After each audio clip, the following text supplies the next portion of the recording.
Hello friends, welcome to ABS smart study the part of life.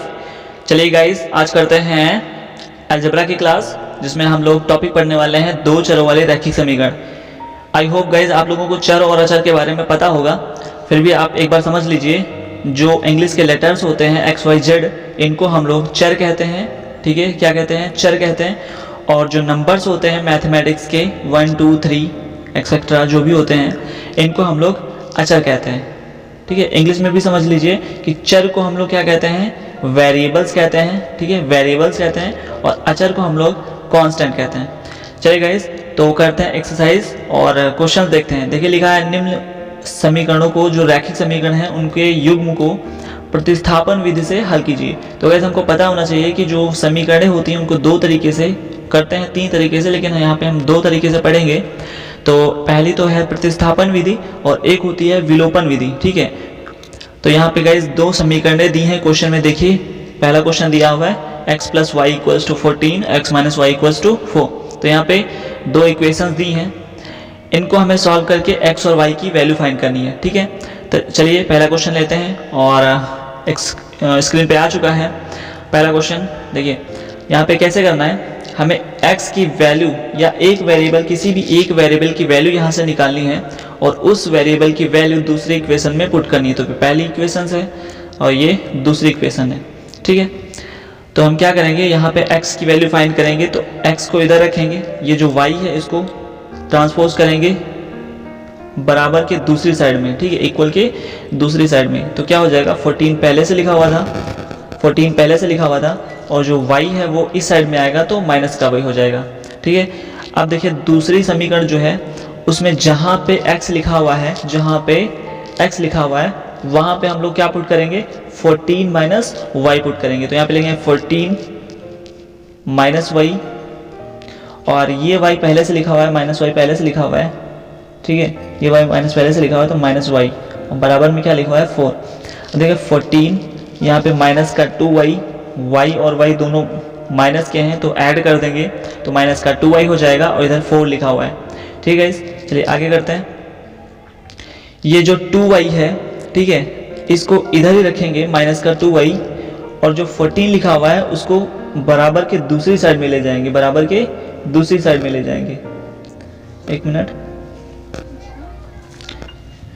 इसको इस side में ले जाएंगे। तो यहाँ पे क्या हो जाएगा, 4 पहले से लिखा है, और जो 14 है ये प्लस का भी है, इधर आएगा तो माइनस का हो जाएगा। ठीक है, साइन चेंज हो जाता है जब भी हम ट्रांसपोज करते हैं नंबर्स का। ठीक है, चलिए आगे करते हैं। तो इसको जब माइनस करेंगे तो -14 से 4 माइनस करेंगे तो आंसर 10 आएगा, और 10 माइनस का आंसर आएगा। और यहाँ पे क्या लिखा हुआ है, 2y, माइनस का 2y। अब माइनस माइनस कैंसिल कर देंगे तो y की वैल्यू क्या आएगी, y की वैल्यू क्या आएगी, 10 अपॉन में ये जो 2 लिखा हुआ है इसको हम 10 के अपॉन में लिख देंगे। अब डिवाइड करेंगे तो 2 1 जा 2 और 2 5 जा 10, यानी y की जो वैल्यू मिली है वो कितनी मिली है, 5 मिली है गाइस। क्या मिली है, 5, y = 5। एक मिनट, अभी जो y की वैल्यू मिली है इसको हमें क्या करना है, पुट करना है किसी एक इक्वेशन में, तो हमें x की वैल्यू फाइंड हो जाएगी। देखो गाइस, हमने यहाँ पे इक्वेशन में पहले बताया था दो वैल्यू फाइंड करनी है, बट अभी एक वैल्यू फाइंड हुई है। तो एक इक्वेशन उठाते हैं यहाँ से, दूसरी वाली कर लेते हैं या पहली वाली कर लेते हैं। चलिए पहली है, x + y = 14 लिखा हुआ है। अब y की वैल्यू कितनी निकली है, 5, तो यहाँ पे 5 रख देंगे y की जगह पे, और इधर x लिखा हुआ है, इधर 14 लिखा हुआ है। अब x की वैल्यू फाइंड करनी है तो y को 5 को हमें उस साइड में ले जाना पड़ेगा। ठीक है, एक मिनट, तो इधर क्या बचेगा गाइस, x बचेगा, उधर 14, और 5 जब इधर से उधर जाएगा तो माइनस का हो जाएगा, 14 से 5 माइनस करेंगे आंसर 9 आ जाएगा। ठीक है, क्या जाएगा, 9। तो x की वैल्यू जो है वो 9 मिल गई इनको। चलिए गाइस, देखिए इस क्वेश्चन का जो आंसर हो गया वो x कितना हो गया, x हो गया है 9 और y हो गया 5। तो इस तरह से हमने ये क्वेश्चन गाइस सॉल्व किया हुआ है। चलिए चलते हैं अगले क्वेश्चन पे, और अगला क्वेश्चन भी इसी मेथड से सॉल्व करना है। तो ये गाइस क्वेश्चन स्क्रीन पे आ चुका है और इसको सॉल्व करते हैं। तो यहाँ पे दो इक्वेशंस यहाँ फिर से दी हुई हैं, गाइस इनको देखिए, यहाँ पे पहले इक्वेशन ये दी है और ये दूसरी दी हुई है। गाइस पहले इक्वेशन देखिए 3x minus y equals to 3 दी। अगर ध्यान से देखें, ठीक है, तो जो दूसरी इक्वेशन है ये पहले इक्वेशन की तरह ही बिल्कुल दी हुई है। अभी नहीं दिख रहा है, लेकिन देखिए हम अगर तीनों यानी दोनों राइट साइड और लेफ़्ट साइड दोनों में हम 3 से डिवाइड कर दें, ठीक है, हर जगह हर टर्म को 3 से डिवाइड करें, तो देखिए तब हमें दिखने लगेगी कि ये इक्वेशन पहली इक्वेशन की तरह है। ठीक है, इसको ऐसे कट करते हैं, 3 1 जा 3, 3 3 जा 9, ठीक है, 3 3 जा 9।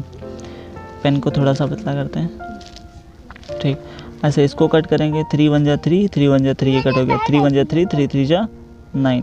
तो गाइस दूसरी इक्वेशन मिली है, देखिए यहाँ पे 3 बच गया, यहाँ पे x है तो 3x, ठीक है, 3x माइनस 3, 1 मिनट, 3 नहीं बचा है, यहाँ पे 3 कट चुका है, y बचा है माइनस y इक्वल्स टू 3। अब देखिए गाइस ये जो इक्वेशन है वो बिल्कुल क्या है, पहले इक्वेशन के जैसी है, पहली समीकरण के जैसी है। अगर ऐसा होता है गाइस तो इन दोनों समीकरणों को जो हल करते हैं तो अनंत हल निकलते हैं। ठीक है, कैसे वो हल कैसे निकलते हैं, एक दो निकाल के बता दे रहे हैं आपको। देखिए यहाँ पे हम y के टर्म x के टर्म्स में, x के पदों में y की वैल्यू ज्ञात करेंगे। ठीक है, यहाँ y पढ़ा रहने दीजिए और 3x को दूसरे साइड में लाइए। ठीक है, तो माइनस y इधर बचेगा, इधर 3 पहले से लिखा था और माइनस का 3x हो जाएगा। देखिए इधर 3x प्लस का था, इधर आएगा तो माइनस का 3x हो जाएगा। ठीक है, अब ये माइनस जो इधर y वाला लगा है, y के आगे जो माइनस लगा हुआ है, ठीक है, इसको क्या करेंगे, चेंज करेंगे, सभी साइन को चेंज करेंगे। तो ये y प्लस का हो जाएगा, 3 प्लस का था तो ये माइनस का हो जाएगा, और 3x माइनस का था तो ये प्लस का हो जाएगा। ठीक, इस तरह से। अब देखिए गाइस प्लस वाला पहले लिख लेते हैं, यानी 3x को पहले लिख लेंगे और -3 को बाद में लिख लेंगे। y की वैल्यू जो है x पर किस तरह से डिपेंड करती है, हम लोग x की वैल्यू लिखेंगे और y की वैल्यू मिलती रहेगी। एक कॉलम बनाते हैं, एक मिनट इसको छोटा कर लेते थोड़ा है, फिर कॉलम बनाते हैं। ये हमारी इक्वेशन है। ठीक है, कॉलम बनाते हैं और सारी जो वैल्यू हैं x की वो हम पुट करेंगे अपनी तरफ से, और y की वैल्यू मिलती रहेंगी। जैसे ये है x और ये है y। ठीक है, देखिए अगर हम लोग यहाँ पे x की जगह पे कितना रखें, 1 रखें, कितना रखें, 1, तो ऐसे होगा 3 इंटू 1 माइनस 3, क्या होगा 3। ठीक, तो ये गुणा करो, 3 एकम 3 माइनस 3 कितना हो जाएगा, 0। समझ रहे हो, ऐसे 3 में से 3 घटाएंगे तो आंसर कितना आएगा, 0 आएगा। इसका मतलब है जब x की वैल्यू 1 है तो y की वैल्यू कितनी निकल के आ रही है, 0। अब यहाँ पे 2 रख के चेक करते हैं, x की वैल्यू अगर 2 होगी तो y की वैल्यू कितनी होगी। देखिए 3 इंटू ये x लिखा हुआ है, इसकी जगह कितना रखेंगे, 2 रखेंगे, कितना, 2। आज पेन को पता नहीं क्या हो गया, 2। ठीक है, माइनस 3, 3 2 जा 6 माइनस 3।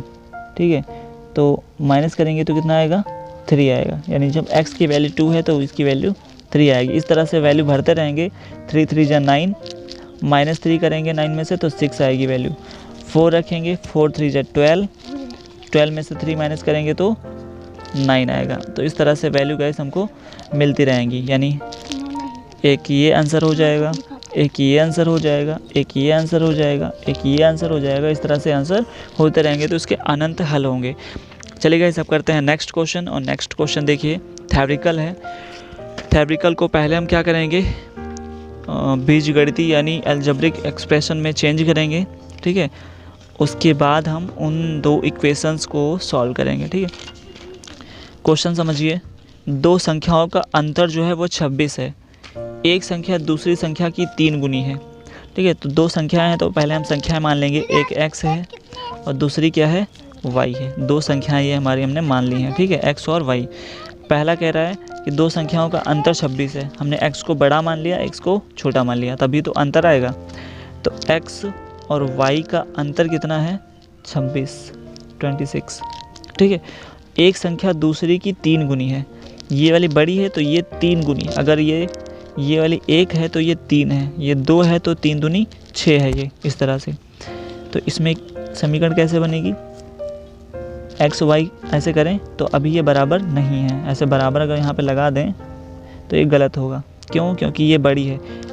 कितने, 3 गुनी है वाई की। अगर हम इधर भी 3 से गुणा कर दें अब ये बराबर है, ठीक है। इधर भी 3 से क्या करें, गुणा कर दें तो अब ये बराबर है।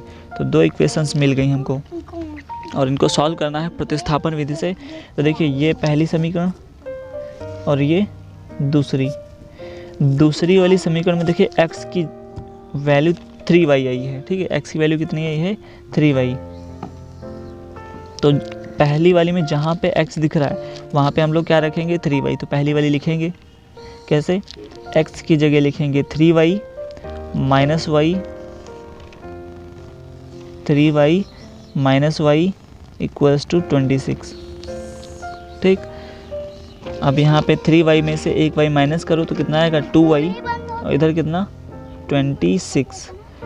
y की वैल्यू 26/2 डिवाइड करेंगे, 2 1 जा 2 और 13 2 जा 26। तो y की जो वैल्यू मिली है वो कितनी मिली है गाइस, 13। y की वैल्यू कितनी मिली है, 13। y की वैल्यू निकली है, y की वैल्यू हम उठा के इसमें रख देंगे, दूसरी वाली इक्वेशन में रख देंगे। यहाँ जो इक्वेशन दिख रही है आपको, ये दूसरी इक्वेशन, इसमें हम y की जगह कितना रख देंगे, 13 रखेंगे। तो x इक्वल्स टू क्या लिखा था, 3y। तो 3 इंटू वाई की जगह 13, y की जगह पे क्या हो रहा है, 1 मिनट,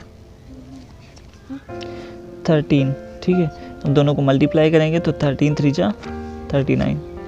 तो ये y की, x की वैल्यू आ गई, किसकी, x की वैल्यू आ गई। देखिए जो क्वेश्चन कह रहा था, जो बड़ी नंबर है, ठीक है, वो छोटी नंबर की क्या है, 3 गुनी। देखिए छोटी नंबर कौन सी है, 13 का 3 गुना करो तो कितना आएगा, 39, ठीक है।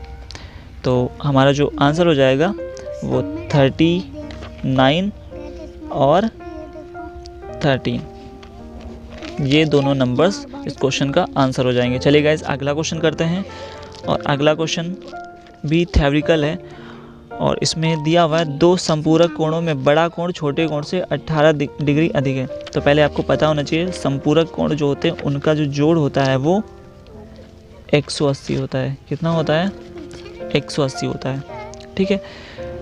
तो एक इक्वेशन तो हमें यहीं से मिल गई, और दूसरी इक्वेशन ये लिखी है कि बड़ा कोण छोटे कोण से 18 डिग्री अधिक है, मतलब दोनों को आपस में घटाएं तो 18 डिग्री का अंतर है। तो a माइनस बी की जो वैल्यू है वो कितनी है, 18, ठीक। अब यहाँ से हम a की वैल्यू निकाल लें, ये दूसरी इक्वेशन है। दूसरी इक्वेशन से हम लोग क्या करेंगे, a की वैल्यू निकाल लेंगे, सॉरी हाँ a की वैल्यू निकाल लेंगे, ठीक है। तो ये 18 लिखा हुआ है और ये जो b था ये दूसरी साइड जाएगा तो प्लस का b हो जाएगा। तो a की वैल्यू कितनी, 18 प्लस b। इस वैल्यू को कहाँ पे रख देंगे, फर्स्ट वाली इक्वेशन में रख देंगे, पहली समीकरण में रख देंगे, ठीक है। चलिए रखते हैं। यहाँ पे देखिए पहली इक्वेशन क्या है, a प्लस b बराबर कितना, 180, 180। a की जगह कितना रखना है, 18 प्लस b, ठीक है। 1 मिनट, 18 प्लस b रखना है, और प्लस में ये b लिखा हुआ पहले से है तो इसको भी लिख लेंगे। और इधर कितना लिखा हुआ है, 180, कितना लिखा हुआ है, 180, ठीक है। आगे देखिए ये b और b मिलके 2b हो जाएगा, और यहाँ पे बराबर, ये बराबर 180, और सोच रहे होंगे 18 कहाँ गया, तो 18 को दूसरी साइड में लाएंगे तो 18 हो जाएगा माइनस में। अब माइनस करेंगे 18 तो कितना होएगा, 160 2, कितना बचेगा 162, इधर कितना है 2b। तो अब जो 2 है, ठीक है, इस 2 को क्या करेंगे, अपॉन में लाएंगे 162 के और डिवाइड करेंगे। 2 1 जा 2, 2 8 जा 16, 2 1 जा 2, यानी b की जो वैल्यू आई है वो कितनी आई है 81। तो जो दूसरा छोटा एंगल है वो 81 डिग्री का है। इसी तरह से अगर b की वैल्यू हम पुट करेंगे और a की वैल्यू यहाँ से निकाल लेंगे, कहाँ से, जो दूसरी इक्वेशन को हमने थोड़ा सा कन्वर्ट किया था वहाँ से इसको सॉल्व करेंगे। देखिए ये इक्वेशन थी है, यहाँ पे जो हमने ये पहले किया था, यहाँ पे b की वैल्यू कितनी रखेंगे 81। तो 18 प्लस, एक मिनट,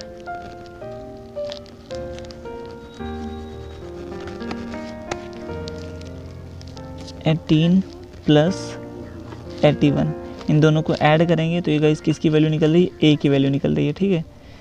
तो दोनों को ऐड करो तो 99,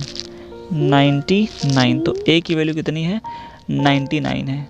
ओके गाइस, तो दोनों को अगर हम देखिए संपूरक हैं, जो आंसर आए हैं उनको भी एक बार चेक कर लेते हैं कि सही है आंसर या नहीं सही है। तो उसके लिए क्या करते हैं, देखिए 99 a की वैल्यू है, 81 इसकी b की वैल्यू, अगर दोनों को ऐड किया जाए तो आंसर जो है 180 आना चाहिए। तो इनको ऐड करके देख लीजिए, 9 और 1 10, 9 8 17 और 1 18, 180, और संपूरक कोणों का जो योग होता है वो 180 होता है। तो गाइस इस क्वेश्चन का जो आंसर है वो एकदम सही है। चलिए गाइस, इस तरह से हमने अलजेब्रा के कुछ इंपॉर्टेंट क्वेश्चन किए और इसी तरह से आगे भी ये सीरीज जो है चलती रहेगी और आप अलजेब्रा के क्वेश्चन देखते रहिए। तो मिलते हैं अगली वीडियो में। Thanks for watching.